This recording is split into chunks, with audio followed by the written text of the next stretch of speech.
What's going on, everybody? It's your boy Zoe Notice off DFS, here to bring you that WNBA slate breakdown for the 5-game WNBA slate. Your boy went on a rant in the first video that I was recording for this, and I was like, nah, this is too long. I had to cut it. So redoing the recording for you guys. You won't see that rant. I might give a little snippet of what it was I was going off about, but hey, if you guys new here, make sure you guys hit that subscribe button so you guys don't miss any of the content your boy drops off here on the channel, and drop a like on this video if this video or any of my other videos help you guys make some money. Speaking of, thank you for the shout out for the person that commented. Unfortunately, I do not have your name right in front of me right now, but thank you for saying that you joined the Patreon and, you know, all the content and stuff that's being put out. It's definitely a very big bang for the buck. Thank you, because I do put a lot of effort into putting out that breakdown and stuff for you guys. Speaking of, I probably won't have one tomorrow. I do have some schoolwork that I do have to study for. I have an exam on Monday, so probably won't have that full typed up breakdown. It's 5 games. It's a lot more to actually go ahead and break down and do. I could start on it tonight, but your boy's tired. Did a lot of y'all work and stuff today. I really do not feel like doing it, so I'm going to do my best to answer any questions in the comment section. I will do the same thing on the Patreon. I will put a ask me a question tab up there for you guys. I will put out my core. I will give detailed information for the core and stuff like that as well, but I probably will not have that 5-game breakdown for you guys tomorrow. Probably, maybe. Don't quote me on it. If I get it out, I get it out. That's what I'm going to say. I am working on the back end on that other sport that I told you guys about. As you guys can see, reading this, I'm pretty sure you can tell what it is. But testing it, been testing it for this last week. Really been digging into the stats and stuff like that. Decent hit rate in regards to it. This is going to focus more on the props and for the sports books on that aspect, not for the DFS side of things for it. But I mean, maybe, might can dabble into DFS because your boy has been digging into this stuff quite a bit, and I'll let you guys know. I'll let you know, but I have been enjoying it, digging into it, so we'll see when it comes down to it and all in all. All right, so we got 5 games on the slate. I'm not even going to dig into tonight's fiasco of Breanna Stewart going down, Malunga lightning striking twice over there for everybody. If you take some longer, good job, good job. I'm not going to say it was a bad play. She was underneath that 5-5 range that I say for value. So good job in regards to that for anyone that was able to go ahead and get her. Noelle Quinn, I have no clue what the hell they were doing for the Seattle Storm, because Nneka, Ezzy, Skylar, they were all playing pretty great to me in the first half of the game. Second half, it was okay. I just don't know. I just don't know. And I'm tired of trying to understand these coaches in the WNBA, man. It is so volatile, and it really just burns my money sometimes. Golden State Valkyries taking on Connecticut Sun. Kayla Thornton, we know she's going to be out. Monique Billings, she's already been announced out. Zen Lassini got to start last game, and that should be the same thing again. But the main prize over here is going to be Salon. That price is too cheap for what she's going to be able to go out here and do. Her usage is up. It's great. 34 minutes in that last game. Looks like it's finally stabilized for her right there. Hopefully, as long as she stays above 30 minutes, I love it. 6,500 is too cheap. She will be above 7.7, 7.8, probably touching 8 to 8.5 very, very soon. But my favorite play, best play over here from the Golden State Valkyries. Then Zen Lassini. She wanted to actually play 30 minutes, 21.25 fantasy points. She just needs to shoot a little bit more for me, and I know she can definitely get there. She has great and elite defensive upside for her to get some blocks and steals, and then also she will rebound the ball pretty well. So I do like Zen Lassini's upside as well. Burton and Hayes, both of those definitely decent plays that you can mess with and get to. I will say both of them didn't have the best games going up against the Golden State Valkyrie early this season. Burton, she's been on a little bit of a slump in regards to scoring, but you definitely can look in that direction. It's the Connecticut Sun. They are pretty trash when it comes to 1 through 5 defense, but I would definitely more look towards Salon as like just the best value option play. And the first play, let me not even say it, she's being locked into the line. She's going to go into the line. Out of this game, that's the best play from this game. I'll say on the flip side of things for the Connecticut Sun, I don't know what they're doing. Tina Charles, like, I get it. She's at home. Great spot. Awesome. I wouldn't mind it, but 10K is too much for me to play for Tina Charles, especially when I have, depending on what's going on in some of these other games, I got Asia going up against Dallas Wings. That's a great spot for her. I got Alyssa Thomas going up against the Washington Mystics. And then I got Fee going up against Atlanta. Like, I have decisions to make in other spots. I don't necessarily need to anchor myself to Tina Charles today. Marina Mabrey, she's back 8,300. Didn't look great in regards to shooting, but she was shooting the ball. Not really going to go there. Sanaya Rivers, I have no clue what the hell they're doing with her minutes once again. No, I'm not even messing with that. Olivia Nelson-Nadota, she's playing the minutes. She's playing the role. Definitely, this is going to be your Julie Alleman for the day. I wouldn't mind it, especially if you think that Tina Charles might struggle or something like that, or better yet, you just don't want to pay up for Tina Charles. Versus Golden State, she dropped 25.5 fantasy points in 23 minutes, so that's pretty good for her. Moreau, we know that she's on the seesaw up and down in regards to her minutes, and it's not even worth it, especially at 7,100. I will say that Bria Hardley and LaCan are the 2 best plays over here from the Connecticut Sun that I can get to. She got ejected in this game. the last time out going up against the Sparks, but going up against the Golden State Valkyries, she did in 20 minutes drop 17.25 fantasy points, and we have seen that Hartley is pretty much balling. And then LaCan, they started her last time out going up against the Sparks, 19 minutes, 17.25 fantasy points. Love her upside of what she could do, but if I got to choose between the two, I would go Brie Hartley over LaCan right there. But honestly, depending on who starts, because they could decide, hey, we're going to start Mayberry, we're going to bring Hartley off the bench again, or LaCan might go back to the bench, something like that. So definitely just pay attention to that. Indiana Fever taking on the Chicago Sky. We're not going to see the big matchup that we normally see promoted all the time. And speaking of promotions, and this was my rant that I went on in the last one, I'm going to make it short and sweet. If you have a marketing degree or you are in marketing and you know how to do promotions, submit an application to the WNBA. Tell them how you would be able to boost their promotion in regards to stuff, because I don't see any promotion for any of the matchups and stuff like that, like what we should. I don't see any of them. Like Alicia Gray with the season and what she's having and what she's doing today, and you know, this year, most improved type stuff. You could have made a promotion for, you know, the Late Night Hammer on this slate. And I'm talking about WNBA commercials, something. What WNBA commercials do you guys see? Because I don't really see any besides the stupid State Farm commercials and the car buying commercial. I can't remember what the heck it is, but the stupid car app that Asia Wilson, Sabrina, and Sue Bird are on. Like, what do we see to promote the actual games? Because I never see any ads for that. Because I know the NBA, you see it, Wemby versus Chet. We see those matchups like that right there. Or, I mean, shoot, Shea for his MVP campaign last year, Shea versus the Joker, Shea versus Donovan Mitchell. Like, we see those. I don't see shit for the WNBA, and that's a problem to me. They really, truly do need to fix that. Like the Indiana Fever, when they went and played versus Connecticut Sun and they played in TD Garden, the Boston Celtics home court, I didn't see not one promotion for the fact that they were playing there. Not one. Or the Dallas Wings, when we played, of course, I get it. This was the Caitlin Clark effect. And thank you, Caitlin. Thank you. When the Dallas Wings played their home game versus the Indiana Fever in Dallas's arena, the Dallas Mavericks arena, where's the promotion for this shit, man? Do better. Y'all got to do better.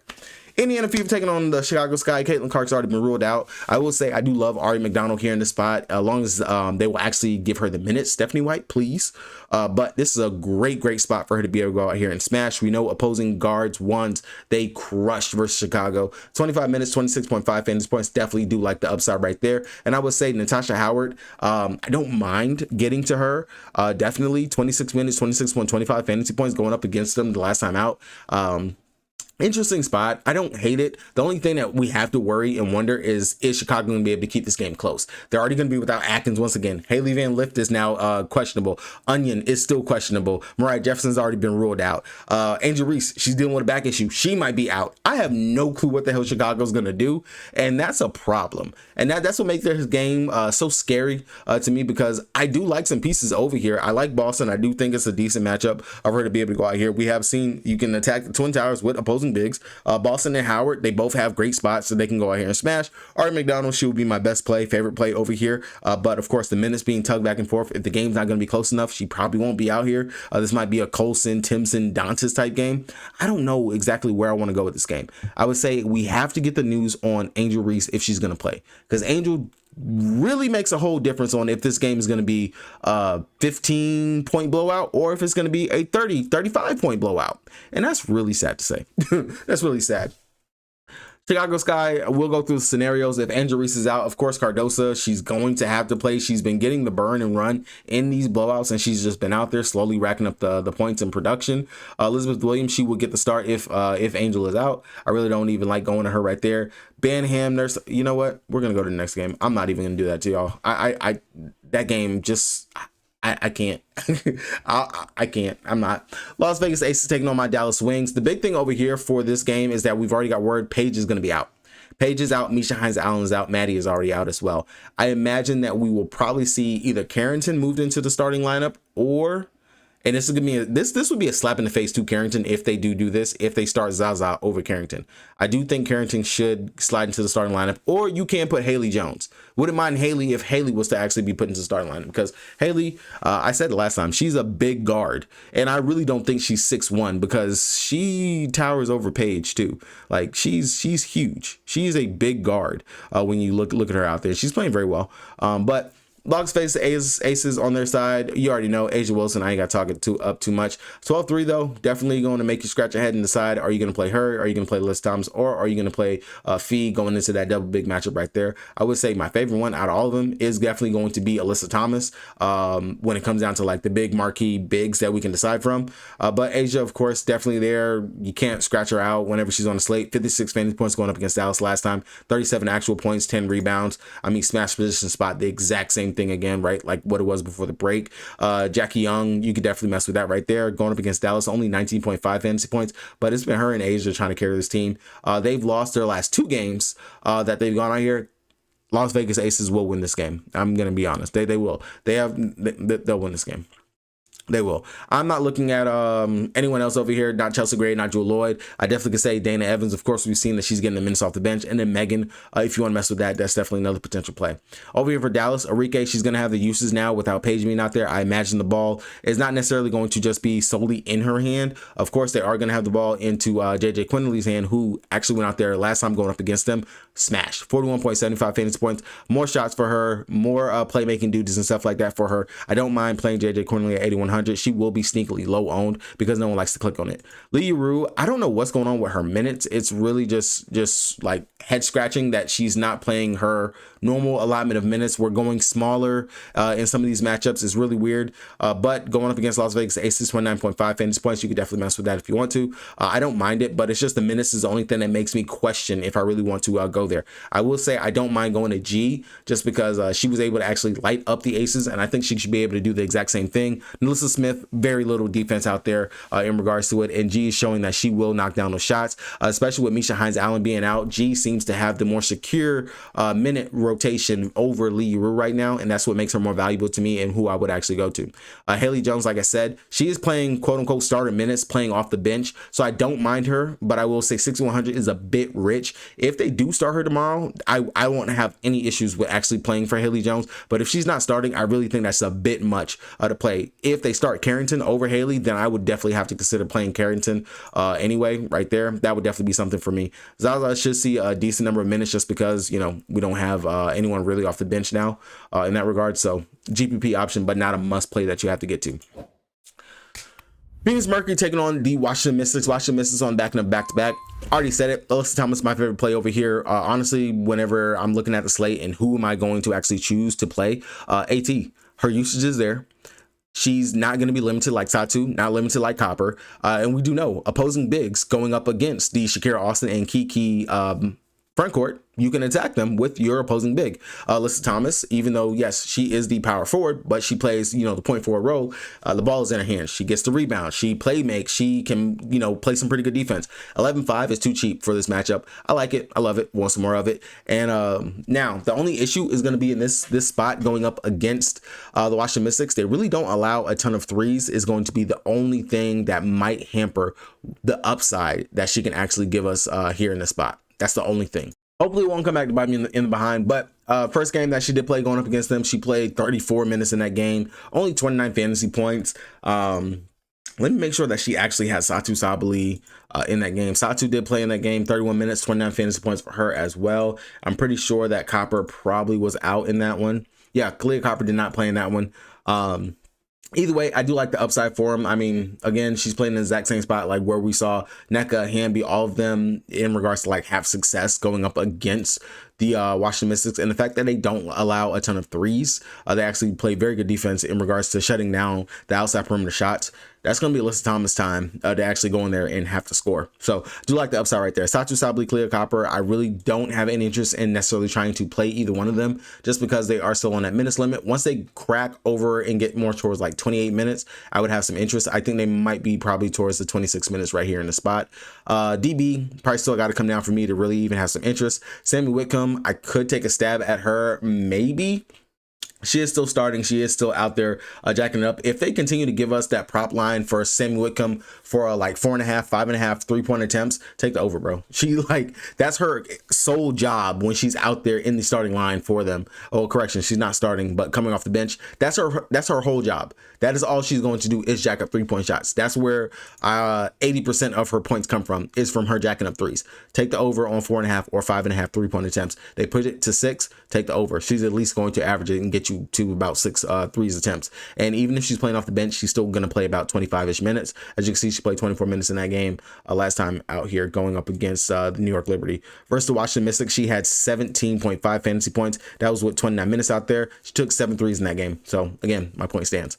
Natasha Mack was a surprise start last time out, going up against the Minnesota Lynx when they played. Was it the Minnesota Lynx? I could have sworn y'all just played. Oh yeah, it wasn't Minnesota.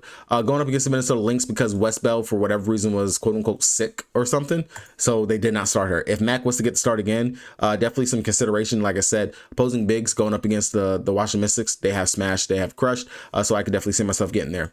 On the Washington side of things, looking at them, Shakira, I really don't want to play anyone from Washington. I'm going to be very honest. I don't want to play anyone from Washington. I would say that Sykes, since I was very heavy and on her today, the price, of course, jumped up on her. Now she's 9,100, but still a decent spot. We have seen opposing guards be able to go out here and have some decent success going up against the Phoenix Mercury. So I could see myself possibly going to a GPP option in Sykes just for ownership itself. Not necessarily something that I'm like, yo, yes, I'm going to plant my flag. Last couple of point guards and guards going up against the Phoenix Mercury: 50 for Sabrina, 48 for Alicia Gray, 30 for Courtney Williams, 35 for Veronica Burton, 36 again for Courtney Williams. So as you can see, definitely a great spot for you to be able to attack the Phoenix Mercury. So that's what I'm saying. I would have some interest in Sykes, especially because if you're going to go and chase Citron for what she just did tonight going up against Seattle, it's going to be the exact reverse opposite. That's exactly what's going to happen. Last game, Atlanta Dream taking on the Minnesota Lynx. If you guys have not subscribed already, make sure you guys hit that subscribe button for your boy. We're trying to get to that 2,000, man. We're trying to go ahead and do that jersey giveaway. Which I got to order that. I'm going to do that probably on Monday's video breakdown. I will actually put it into the video, me ordering the jersey, so you guys can see your boy's serious about it. Definitely trying to do more of that. You know, as we continue to cover the sports, we'll definitely do that for NFL during the NFL season, and for sure for the NBA season, as we continue to just keep on killing those milestones over here on the channel. Thank you guys for the support, man. Really, thank you. Atlanta Dream taking on Minnesota Lynx. Ryan Howard, we know she's still going to be out. So it's going to be the Alicia Gray, Jordan Canada, Brianna Jones, Brittany Griner, Mike Cadwell show over here for them. Matchup going up against the Minnesota Lynx. It's so on paper when you look at it. I will say at first glance, I did have some interest in wanting to look at Canada for what she possibly could be able to go out here and do going up against the Lynx. They did play earlier this season, and in 35 minutes, she dropped 36 fantasy points. We do know that you can play opposing guards versus the Minnesota Lynx, so I do like Canada. 9,600 is a bit rich. I did not think Canada was going to get up to that high. I would kind of want to pivot and just go ahead and go get up to Alicia Gray for all her greatness. Going up against him, she had in 42 minutes 32.5 fantasy points. So of course I could see the savings that coming down to Canada. Not going to say it's bad, not going to say it's wrong, but definitely going to be something that you have to decide on right here for that. Brianna Jones, we have seen opposing power forwards be able to go out here and smash going up against the Lynx. 36 minutes, 32 fantasy points. She is typically the more consistent big between her and Brittany Griner, but BG, she went out there, she smashed going up against Phoenix Mercury. I don't think the Lightning's going to strike twice, but she has been playing at least over 20 minutes in a good, 4 out of her last 5 games. She's been getting there. She's been a little bit more active on the rebounding side of the ball. 8,200 is her price tag. Oh, no, 6,800 is her price tag. Definitely would put her into contention. I wouldn't be surprised if she's decently owned, but I would say I would much stick with Brianna Jones, or just come down to Maya Cadwell, who we know is getting the start. She can stuff the stat sheet when she is actually out there, and I do not mind getting down here to her for value if you want to come off of the Canada play as well. On the Minnesota Lynx side, it's fee. We don't have to talk about it. Granted, it is quote unquote a tough matchup on paper for him, especially going into that double big lineup over there. But Nafisha Collier, I mean, she's MVP for a reason. 26 actual points versus them the last time when they played. The game did go to OT. She did drop 49 fantasy points in 14 minutes. I definitely do not mind going over there to her.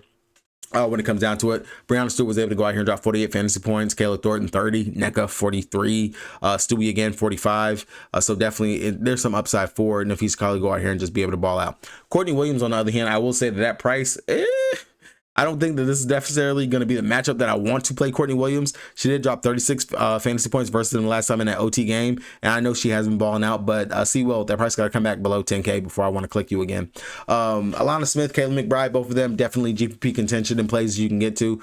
We do know that Alana, she will be able to stretch the floor, BG, drop coverage. That's definitely going to be green light for her to actually light it up. She just has to make some shots. 30 minutes, 33.5 fantasy points in that last game going up against them. Definitely in play. Jessica Shepard, random 32.75 fantasy point game. I am not going to be chasing that at all, but I would say keep it on your radar because we have seen them run a double big lineup with her being out there. With, well, quote on a very big lineup where Fee is at the 3, and then you have Shepard, and you have Alana, and then you have Shepard out there as well. So definitely something to keep in mind that they can run that as well. But I would say Fee, of course, is the best play, favorite play over here. And then come down, I'd say Alana, Kayla McBride, Courtney Williams would be the way I would rank it. Any questions? Talk to me down in the comment section. Big slate, definitely a lot of stuff for us to get through. Good luck to anybody if you guys are playing on the slate. As you guys can see, my favorite play is going to be Salon. Just looking at it straight out the gate, she's underpriced for what she's going to be able to go out here and do, going up against Connecticut Sun. Good luck, everybody. Peace.